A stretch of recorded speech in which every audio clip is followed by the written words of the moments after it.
11시 18분 지나고 있습니다. 시장은 약간 조용하면서도 상승 모색을 막 하고 있는 그런 분위기입니다. 오후장 터닝포인트, 체크포인트 세우면서 전략 종목 이야기 하겠습니다.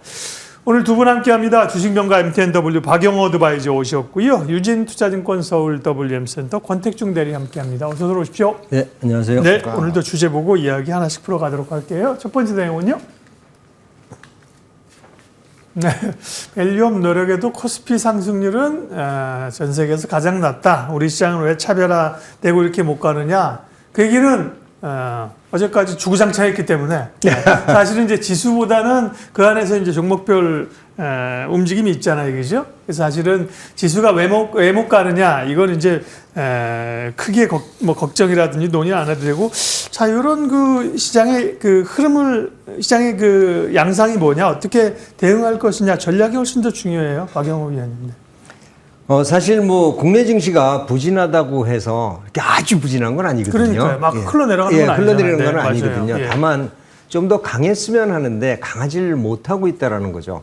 이거는 우리 그 증시의 섹터별에 대한 문제가 있다라고 이제 볼 수밖에 없는데, 사실 최근에 우리 시장을 이끌었던 것들 보면은 이슈 가지고 이끌었던 섹터가 있고, 그 다음에 실적 가지고 이끌었던 섹터가 있는데, 이 실적 가지고 이끌었던 섹터 중에서 가장 그 주목을 받았던 게 2차 전지였었거든요. 2차 전지는 뭐 실적이 전년도에 비해서 50%, 100%씩 막 늘어나니까 기대치 포워드 땡겨서 올라왔는데, 최근 들어서 주가가 지금 약세를 보이고 있습니다. 그러니까 이렇게 그 숫자가 찍히던 그 대형주들이 약세를 보이니까 이 종목들이 올라가 줘야 되는데 못 올라가고 있거든요. 그래서 이전에 대비해서 좀 줄어들었다는 거는 이런 섹터별 문제가 있다라고 보고요. 최근에 또 이제 반도체 관련주들도 좀 올라야 되는데 못 오르고 있거든요. 지금 우리 증시에서 사실 반도체하고 자동차하고 2차 전지 뭐 이런 섹터들을 빼면은 급등을 하거나 이럴 만한 그 지수에 엄청나게 영향을 주는 섹터가 많지 않다는 그렇죠. 게 예. 우리 시장의 영향이다라고 보시면 좋을 거고요. 지금은 2차 전지가 이렇게 굉장히 어렵고 힘든데도 이 정도면 잘 방어하고 있다, 이렇게 보는 게 맞지 않을까라는 생각이 좀 듭니다. 네. 그래서요. 전략은 섹터별로. 저는 네. 섹터별로 한번 봐줘야 되는데 앞으로 올라올 섹터를 여러분들이 잘 보셔야 될 거예요. 그런 것 중에 2차 전지 포함돼요? 2차 전지는 조금 더 있다가 한번 좀 보시면 예. 좋을 것 같고요. 저는 뭐 말씀드린 대로 2분기 지나서는 반도체다. 네. 1분기, 2분기까지는 어쩔 수 없다. 이따 반도체에 대해서 또 설명을 좀 드리겠지만은 예. 일단은 섹터별로 봐서는 여러분들이 주목을 해야 될 거 반도체 이쪽을 보자라는 말씀 드리겠습니다. 권택중 대리께도 동일한 질문을 드릴게요. 시장이 뭐 왜 갇혔느냐, 우리만 약하냐, 그런 논의를 이제 충분히 했으니까 전략이 중요한 거거든요. 어떤 전략이 필요할까요? 네, 뭐 결국에는 뭐 이익이 성장할 수 있는 섹터에 집중을 하는 게 맞다라고 봐야 될 것 같고요. 뭐 반도체를 제외하고서도 최근에 이제 1분기 어닝 서프라이즈를 동시다발적으로 내는 섹터들이 많이 있죠. 뭐 이따가 또 말씀을 드리겠지만 뭐 수주가 계속적으로 되고 있는 뭐 방산도 있고요, 화장품 등등 이런 종목들도 함께 좀 바라봐야 되는 시점이다라고 봐야 될 것 같습니다. 뭐 코스피가 못 간 이유야 뭐 많이들 얘기 들으셨겠지만 뭐 자명하죠. 이제 실제로 그 삼성전자를 제외하고 코스피 지수를 산출하는 지수가 있는데 이게 1년 동안 한 9.5% 정도가 올랐습니다. 삼성전자 포함하면 6%대로 내려와요. 그래서 이게 지금 결국에는 국내 증시 부진은 전체 지수 20%를 차지하고 있는 삼전이 부진하기 때문에라고 해석을 해야 될 것 같고, 뭐 반대로 뭐 대만 증시 이런 데 굉장히 좋았죠. TSMC가 40% 이상 연초부터 올라가면서 대만 증시를 또 이끌었던 만큼 국내 증시도 전체 코스피로 봤을 때는 좀 재미는 없습니다. 그러나 그 밑에 있는 종목들 군으로 봤을 때에는 또 강하게 좀 올라오는 종목들이 있는 만큼 섹터를 잘 타면 충분한 수익을 좀 거둘 수 있는 장이다, 이렇게 봐야 될 것 같습니다. 네, 구체적인 순환매의 섹터 이야기는 지금부터 또 하도록 하겠습니다. 그러면 다음 주제를 보여주십시오.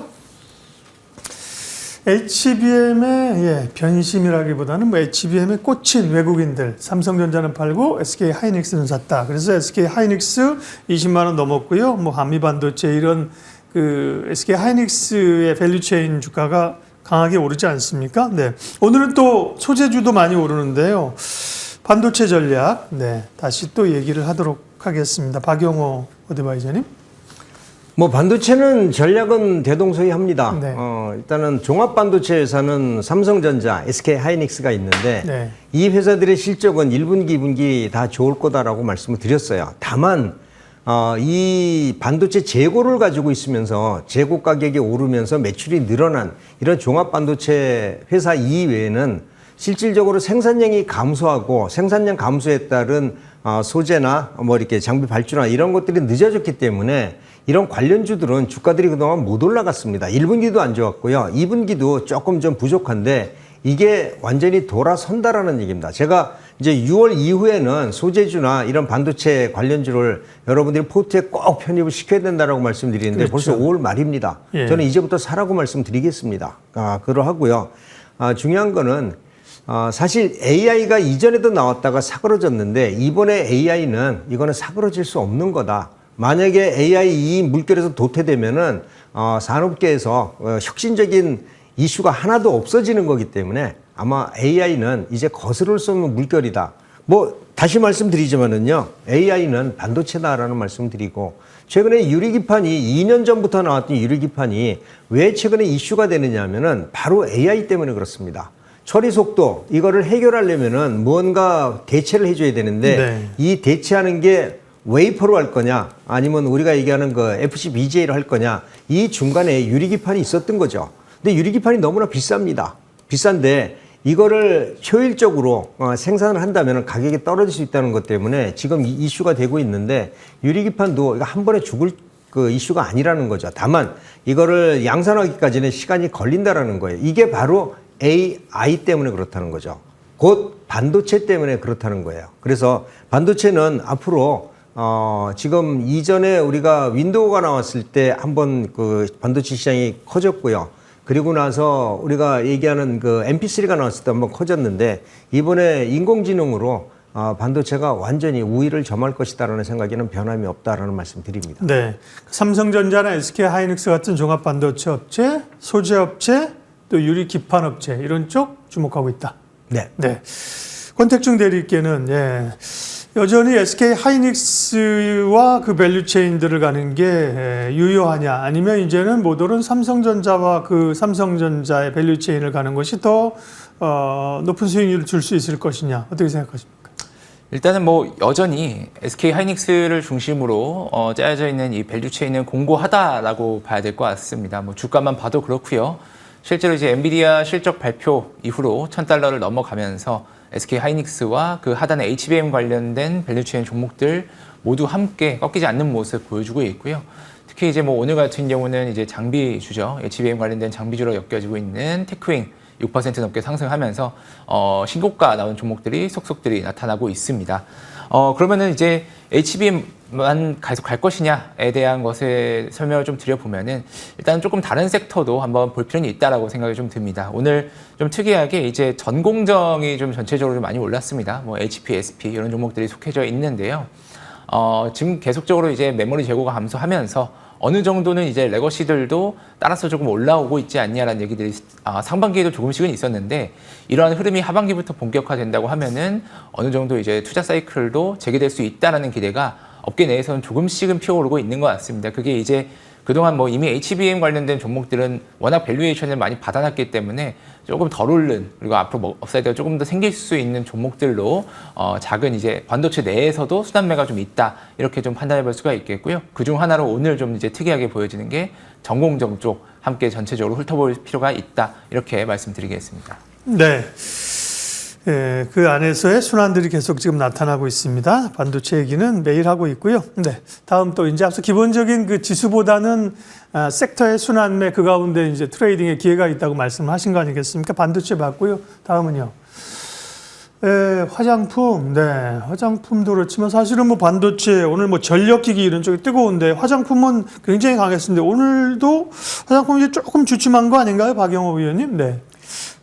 화장품은 조금 좀 아쉬운 면도 있었던 게 뭐냐면, 제가 화장품에 대해서는 사실 몇 개월 전부터 화장품 수출이 굉장히 좋기 때문에, 이거는, 사상 최고 수출량을 가지고 있지 않습니까? 라는 말씀을 드렸었고, 아마 도표도 보여드렸을 텐데, 이게 이슈화가 되지 않아서 그동안 못 올랐던 거거든요. 제가 화장품 그 수출 동향을, 그래프를 준비해도 혹시 준비되면 보여주시면 좋을 것 같고요. 화장품 수출 동향을 보면은 올해 상반기에만 해도 상당히 그 화장품 수출이 늘어났습니다. 저 빨간색이 올해 이제 1, 2, 3, 4월이고요.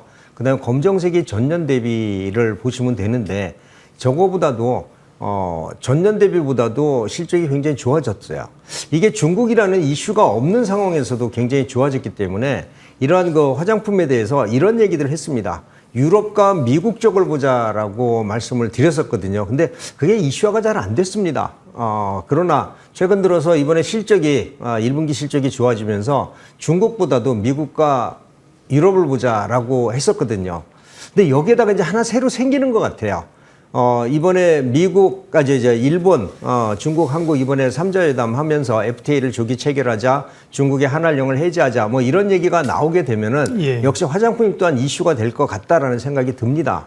화장품은 이제는 중국을 배제하고 보더라도 앞으로 유럽이나 미국 쪽에서 실적이 좋아질 수 있는 것들, 저렇게 수출 물량이 늘어나고 있는 게 눈에 보이는 거니까 단기적으로는 좀 많이 올라서 조정을 받겠지만 이제부터는 화장품은 무엇으로 가느냐, 이슈로 가는 게 아니라 숫자로 간다라는 점을 투자 전략에 포함시키면 좋을 것 같습니다. 오늘 이 주제가 이랬잖아요. 반도체보다 화장품주 이렇게 나왔는데, 네. 네, 반도체보다 화장품, 화장품보다 전력기기 이렇게 더 강한 거 아니에요? 화장품과 만약에 전력기기, 최근에 뭐 전선 이런 섹터 가운데 어디를 더 주목하면 좋으냐 이렇게 여쭤본다면.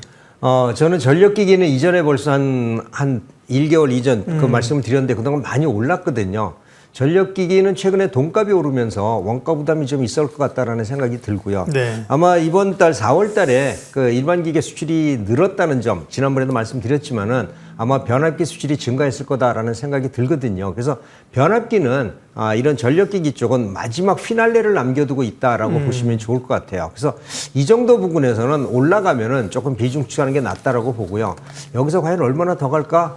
저는 이제 미지수라고 보기 때문에 추경 매수는 좀 유보하는 전략. 그러나 아직 전력기기에 한 번의 랠리는 남아있다. 이렇게 보시는 게 좋겠습니다. 네, 화장품 얘기가 사실 주였는데요. 제가 조금 사이드로 빠져서 여쭤봤고요. 다음 또 주목할 섹터 보겠습니다.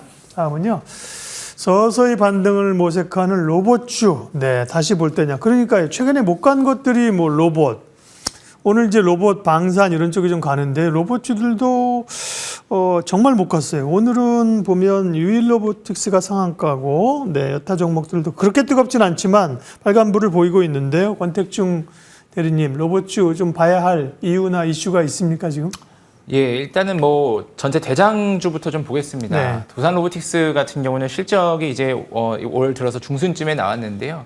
생각보다 그렇게 좋지는 않았습니다. 1분기 실적에 대해서 간단하게 말씀을 좀 드리면 매출액 109억 원, YOY로 성장은 3.1% 나왔는데 적자는 좀 지속이 되었고요. 그 다음에 매출액 같은 경우는 QOQ로는 또 35% 이상 빠졌습니다. 매출이 좀 부진했다라는 부분이고, 회사 측에서 그러면 왜 매출이 부진했느냐에 대한 이유로 세 가지를 들었는데, 하나는 고금리 상황이 지속되었다는 점, 그리고 중동 쪽의 전쟁, 마지막으로 유럽 쪽의 경기 회복이 좀 더뎌지고 있다. 이 세 가지를 이유로 들었다고 합니다. 그런데 이 세 가지 중 사실 어느 하나도 지금 크게 썩 그렇게 나아지고 있지 않은 상황 하에서 두산 로보틱스를 포함한 이런 협동 로봇들 시장이 크게 이제 회복될 수 있을까에 대한 의문이 여전히 이제 재무제표상에서 나타나고 있다라고 봐야 될 것 같고요. 뭐 일각에는 뭐 이런 의문도 좀 듭니다. 이제 특히 이제 협동 로봇이나 이런 부분들이 워낙 경기에 민감한 업종이기 때문에 지금 미국을 제외한 다른 지역들이 부진한 상황에서 크게 올라갈 수 있는가에 대한 부담도 주가에 좀 작용을 하고 있다라고 봐야 될 것 같고요. 다만 뭐 일부 조금 이제 기대감이 부여지는 부분은 북미 쪽에 좀 성장했었다라는 부분들 덕분에 조금은 주가는 버티고 있다라고 봐야 될 것 같습니다. 오늘 이제 유일 로보틱스가 SK온에서 미국 법인 통해서 이제 유상증자에 참여하면서 2대 주주로 올라섰다라는 소식과 함께 주가가 이제 크게 급등을 하였는데요. 보면은 결국에 이제 그 국내 로봇 기업들의 판도가 대기업들로 좀 꾸려지고 있다, 재편되고 있다 이렇게 보여지는 것 같습니다. 이제 과거에 이제 뭐 삼성이 투자했을 때도 그랬고요, 두산 로보틱스가 상장했을 때도 그랬고, 결국 이제 SK가 이번에 또 한번 투자 결정을 하면서 또 한번 좀 훈풍을 불어주고 있는데, 다만 유일 로보틱스를 제외한 나머지 로봇들은 별로 재미가 없죠. 이게 확실히 좀 차이가 있다. 섹터 전체적으로 상승을 논하기에는 아직은 좀 무리가 있는 시점이 아닌가라고 하나의 반증을 좀 하고 있는 부분인 것 같고요. 예. 보통 이런 큰 이슈가 있으면은 다른 이제 중소형 로봇들도 함께 움직일 법도 한데 변동이 없죠. 예, 잠깐 반짝 상승도 네. 좀 없는 정도라서 아직은 좀 전체적인 분위기는 좀 처져 있는 부분이다라고 봐야 될 것 같고요. 다만 이제 마지막 하나로 좀 짚어볼 부분은 올해 이제 10월 달에 두산 로보틱스의 1년 락업이 해지가 됩니다. 더불어서 하반기에 몇몇 비상장 로봇 기업들이 상장을 좀 앞두고 있는 만큼 한 9월쯤부터는 이제 로봇주들이 조금씩 변동성이 확대될 수가 있다는 부분은 한번 좀 체크해 보시면 좋을 것 같습니다. 네. 항상 이제 올라가는 강한 섹터를 잡을 것이냐 아니면 조금 쉬지만 가능성 있는 쪽을 갈 것이냐 투자자들은 양자의 고민이 있죠. 그런 점에서 화장품이나 로봇은 이제 오늘 후자에 좀 포함된다고 봐야 될 것 같습니다. 다음 오후장 공략해 볼 만한 종목들 살펴보도록 하겠습니다. 박용호 어드바이저님 어떤 종목 보고 계세요? 최근 들어서 물류 비용이 심상치가 않습니다.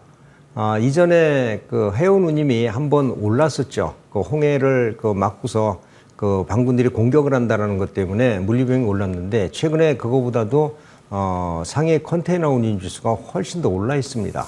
그러니까 지금은 그 위리스크가 줄었는데도 이게 오르고 있다는 것은 이것은 뭔가 변화가 있다라고 보는 거죠. 지금 상해 컨테이너 운임 지수를 보시면은 이전 고점보다도 훨씬 더 높아지고 있는 걸 여러분들 보실 겁니다. 원래 컨테이너 성수기는 9월에서 11월이고요. 그 다음에 6월 달부터 컨테이너 운임 결정을 하기 시작하는데 이렇게 그 중국이 전 세계에서 컨테이너를 제일 많이 사용하는 데가 중국이거든요. 이 중국의 컨테이너 운임 지수가 오른다는 얘기는 전 세계 컨테이너 운임 지수가 오른다라는 거고요. 만약에 이렇게 된다면은 일단 해운 물류 기업인 우리가 그 해운 물류 회사를 봐줘야 되는데 오늘 여러분들한테는 HMM 뭐 너무나들 잘 알고 계시니까 이 종목에 대해서 간략한 설명을 드리면은요. 일단 첫 번째는 컨테이너가 성수기에 진입하고 있다라는 거예요. 11월 달에 그 물량을 다 실으려면 이제부터 계약이 한 3개월째 체결이 돼줘야 되는데 이제 성수기 진입하고 있다라는 거. 그 다음에 컨테이너 운임 지금 방금 보신 대로 이전 그 홍해 문제가 있을 때보다도 훨씬 더 고점으로 올라와 있다는 것. 그리고 여러분들도 또 느끼시는 점들이 하나 있을 겁니다. 뭐냐면 중국이 경기가 이전보다 조금씩 상향되고 있다는 점도 여러분들 느끼실 텐데 이러한 것들이 전반적으로 경기 회복에 따른 컨테이너 운임 지수의 증가, 컨테이너 물동량의 증가, 이러한 운임의 상승 이러한 것들은 그동안에 HMM을 상대적으로 저평가받던 부분 아니야. 경기가 안 좋으니까 컨테이너 운임수가 안 오를 거야. 이런 거에 대한 우려감이 사라지고 있다는 거고요. 자, 지금 현재 보면은요, PER이 지금 현재 6.0밖에 안 됩니다. 운임이 좋아진다면은 추가 반등이 가능할 거다라고 보고 기술적 분석으로 보시더라도 이제 바닥에서 첫 번째 반등이기 때문에 추가 하락보다는 반등이 가능할 것 같다라는 전략이 필요할 것 같습니다. 1차적으로 목표가는요, 25,000원 정도, 이전 고점 부분은 조금 상회하는 그 정도로 선택해 드리도록 할 거고요. 지지 이탈가는 15,000원 정도 설정해 드리도록 하겠습니다. 네, 주목해 볼 기업 HMM을 말씀을 하셨고요. 권택중 대리 오늘 관심 종목은요? 예, 오늘 이제 방산 섹터에 있는 한화 에어로스페이스를 관심 종목으로 준비를 해봤습니다. 네. 이제 방산 얘기를 하다가 최근에 뭐 한 달 정도였나요? 좀 주가 전체적으로 조정이 좀 있었죠. 그리고 최근 들어서 오늘 포함해서 3거래일 전체적으로 섹터에 좀 수급이 들어오면서 반등을 좀 꾀하고 있는 그런 국면이라고 보시면 될 것 같습니다. 그동안 조정을 좀 받을 만큼 받았다라는 의견과 함께 어느 정도 긍정적인 가격대가 도달하면서 또 이제 앞으로 나와 있을 수주 모멘텀들이 좀 반영이 되고 있는 거라고 볼 수가 있겠는데요. 특히 이제 하나 에어로스페이스 하면은 K방산의 대장주라고 좀 여겨지고 있는데 지금 현재 캐나다 쪽에서 방산 관련돼서 전시회에 처음으로 참여를 하고 있습니다. 이제 캐나다 관련해서도 작년부터도 계속 접촉이 있었는데 워낙 이미 그동안 기수주가 굉장히 많지만 추가적으로 무언가 나올 것이 있을 것이다라는 기대가 좀 계속되고 있는 만큼 이 주가도 계속적으로 탄력을 좀 받을 수 있다라고 볼 수가 있겠고요. 다음 달에 이제 17일부터 21일까지 우리나라 이제 국방장관께서 루마니아와 폴란드 방문을 예정을 하고 있습니다. 그냥 방문하는 건 아니고요. 역시나 이제 세일즈라고 봐야 될 것 같습니다. 하나 에어로와 이제 방산 협력 관련돼서 지금 논의가 되고 있는 규모가 한 1조 4천억 정도 되고 있는데 이것 관련돼서 뭔가 좀 긍정적인 소식을 들고 오지 않을까라는 기대가 지금 슬슬 피어오르고 있는 만큼 방산 관련된 종목들 반도체가 중심으로 가는 시장에서 또 하나의 키포인트로 볼 수 있을 것 같습니다. 2, 3, 4분기 올해 들어서 계속 매출액은 상장할 것으로 전망이 되고 있고요. 이미 쌓아놓은 수주만 하더라도 향후 수년간의 일거리가 모두 이미 지금 수주 잔고에 잡혀 있는 만큼 앞으로도 좀 꾸준하게 갈 수 있는 종목으로 보시면 좋을 것 같습니다. 현재 22만 원 정도 주가에 머물고 있는데요. 목표가는 밸류에이션 감안해서 28만 원까지 정고점 돌파할 여력이 있다라고 볼 수가 있겠고요. 다만 이제 20만 원 정도 가격 이탈할 때에는 조금 추세가 깨질 수 있으니 이때는 좀 손절하시는 방향으로 보시면 좋을 것 같습니다. 네. 오늘 뭐 저희가 다룬 섹터도 그렇고 말씀하신 종목도 그렇고요. 워낙 뭐 전력기기나 뭐 반도체 오늘 얘기했지만 워낙 강하니까 그런 거 말고 또 좀 올라갈 수 있는 섹터나 종목을 좀 알아본 날이었습니다. 네, MTNW 박용 어드바이저 유진투자증권 권택중 대리 두 분 함께 했습니다. 잘 들었습니다.